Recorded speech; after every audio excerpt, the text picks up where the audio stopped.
안녕하세요. 만나서 반갑습니다. 역사가 김영주입니다. 자, 김호진 선수 편 세 번째 이야기 진행을 하도록 하겠습니다. 자, 이처럼 결승까지 순항을 할 줄 알았던 김호진 선수.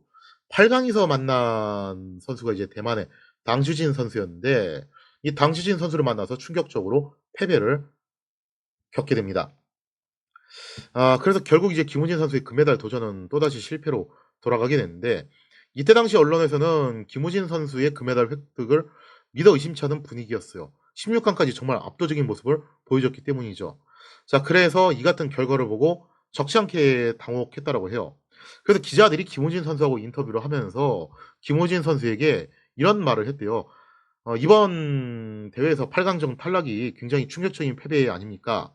어떻게 하다 이렇게 됐습니까?" 하고 이제 "심경이 어떻습니까?" 하고 질문을 했는데, 여기에 대한 김호진 선수의 답변이 정말 근사했어요. 이분이 과묵해서 그렇지 한번 이제 입을 열었다 하시면은 명대사 제조기입니다. 정말 명대사를 많이 남기셨는데, 안산 선수님도 명대사 제조기인데 이분도 그렇더라고요. 아무튼 김호진 선수는 이런 말을 남깁니다. "스포츠의 결과가 정해져 있는 법이 어딨냐. 스포츠는 결과가 정해져 있지 않고 언제든지 바뀔 수 있다. 그렇기 때문에 사람들이 감동을 하는 것이 아니냐." 그러니까 축구도 그렇잖아요. 항상 이제 강팀이 이기고 약팀이 지라는 법은 없고, 약팀이 불의의 일격을 가해서 강팀을 잡는 경우도 얼마든지 벌어질 수가 있습니다. 그렇다고 해서 뭐 요행을 바라고서 꼭 하라는 뜻은 아닌데, 그런 상황이 있을 수도 있다는 거예요. 그건 전쟁도 그렇기는 해요. 사실 전쟁도 그런 경향이 있고, 그다음에 사회생활을 하면서도 일상생활에서도 종종 그런 모습들을 보기도 하죠. 따라서 김호진 선수는 이렇게 얘기합니다. "패배하는 원인은 간단하다. 내가 잘못해서 패배한 것뿐이지 절대 충격을 받을 만한 사안은 아니다."라는 거예요. 굉장히 담담하게 이렇게 소회를 밝히더라고요. 자, 그러면서 김호진 선수가 남긴 유명한 한마디가 바로 이겁니다. "한 번 쏜 화살은 돌아오지 않는다. 내가 잘못 쏴서 이렇게 된 거고 내가 잘못 쐈기 때문에 패한 거다. 누구를 탓할 필요가 전혀 없다. 내 스스로의 기량을 다시 점검하고 반성하고 이제 화살을 다 쐈으니까 새로 충전해서 오면은 될 일이다." 그래서 "한 번 쏜 화살은 돌아오지 않는다."라는 상당히 여운이 담긴 그런 말을 남겼다고 하죠. 자, 아무튼 김호진 선수는 "스포츠의 결과는 정해져 있지 않다. 항상 해피엔딩만 고를 수는 없다." 사실 뭐 그런 격언이 또 있기도 해요. 역사학에서도 어떤 격언이 있냐면은 "소설가는 해피엔딩을 고를 수 있지만 역사가는 해피엔딩을 고를 수가 없다." 왜냐면은 이제 실제 역사도 보면 항상 해피엔딩으로 끝나라는 법은 없으니까요. 스포츠도 똑같은 거죠. 아무튼 "한 번 쏜 화살은 다시 돌아오지 않는다. 그래서 뭐 실발을 해도 자신의 탓이다. 명중을 한 것도 자신의 실력이다."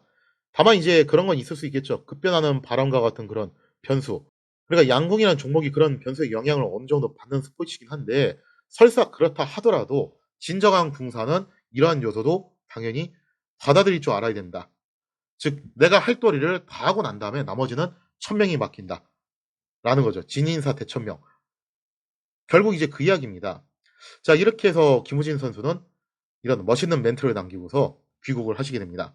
자, 그리고 나서 이제 세계 선수권 대회를 준비를 하게 되는데요. 바로 연달아서 일어났죠.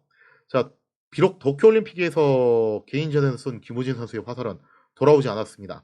하지만 김우진 선수가 쏴야 할 화살은 아직 많이 남아 있었죠. 바로 얼마 후에 미국 양크턴에서 열렸던 세계 선수권 대회에서 김우진 선수는 홈팀인 미국 팀을 상대로 완승을 거두면서 단체전에서 또다시 금메달을 획득을 하는 데 성공을 하게 됩니다. 자, 그리고 마지막으로 대망의 개인전. 대망의 개인전에서는 누구하고 맞붙게 되냐면은 브라질의 에이스였던 마르쿠스 선수. 현재 세계 랭킹 1 위입니다. 상당히 유명한 선수예요, 이 선수도. 마르쿠스 선수를 만나서 대파를 하면서 금메달을 획득하는 데 성공을 하게 됐다는 거죠. 그래서 올림픽에서 이제 개인전 금메달은 실패했지만 거기에 대한 서력으로 세계 선수권 대회에서 금메달 획득에 성공을 하게 된 겁니다. 자, 이러면서 김우진 선수는 순식간에 세계 선수권 3 관왕의 위협을 달성을 하게 되었던 거죠.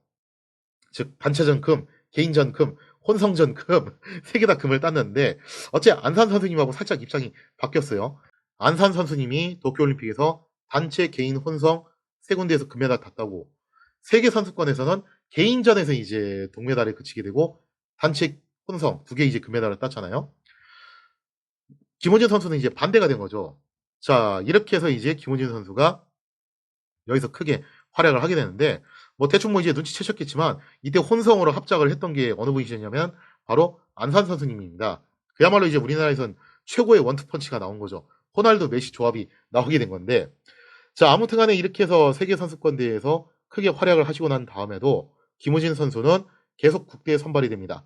그래도 2023년까지 대활약을 펼치게 되셨다는 거죠. 김우진 선수는 과거 세계선수권대회 당시 브레드 선수를 상대로 그랬듯이 상대가 10점을 꽂아 넣으면 나는 엑스텐을 쏜다. 그리고 상대가 세트스코어 29점을 획득하면 나는 30점을 맞춘다. 이런 방식으로 응수를 해서 그야말로 철통 같은 방어 태세를 자랑을 했습니다. 그야말로 이제 철통 방어야말로 최선의 공격이다라는 말이 어울리는 분이 이분이라는 거죠. 자, 이렇게 해서 2020년 이후부터 남자 국대지가 적어도 단체전에서는 무패 행진을 기록하고 있어요. 여자 국대지는 작년 이제 세계선수권대회에서 인도네시아에게 한번 패하면서 1패를 기록을 했는데, 남자 국대지는 계속 무패 행진을 하고 있습니다.